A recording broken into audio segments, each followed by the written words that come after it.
Cricketer হোক বা footballer, চোট প্রভাব ফেলে তাদের ক্যারিয়ারে। আর এই চোটেই কারো কারো মাঠে ফিরতে দেরি হয়ে যায়। এবার গাফিলতির অভিযোগ উঠছে পাকিস্তানি তরুণ পেসার ইহসানুল্লাহর মাঠে ফিরতে দেরি হয় তার চিকিৎসায়।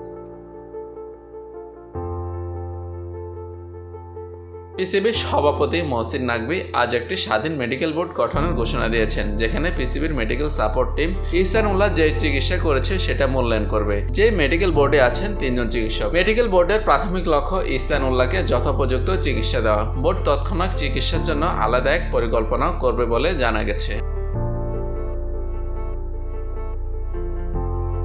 আফগানিস্তানের বিপক্ষে টি-20 ম্যাচ দিয়ে আন্তর্জাতিক ক্রিকেটে ইহসানুল্লাহর অভিষেক হয় 2023 সালে। সংযুক্ত আরব আমিরাতে পাকিস্তান আফগানিস্তান সিরিজের 3 টি-20 প্রতিটিতে খেলেছেন তিনি। নিউজিল্যান্ডের বিপক্ষে গত বছরের 29 এপ্রিল ওয়ানডেতে অভিষেক হয় তার। কনুইয়ে চোটে পড়ে পেশাদার ক্রিকেটে এরপর থেকে বাইরে 21 বছর বয়সী পাকিস্তানি পেশা। চোটের কারণে খেলতে পারেনি চলতি Pakistan super লিগও।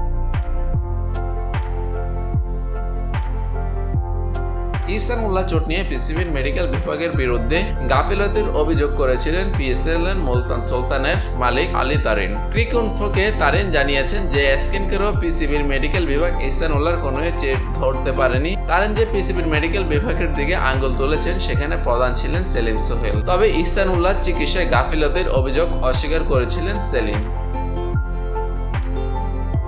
Sports desk, TBC news.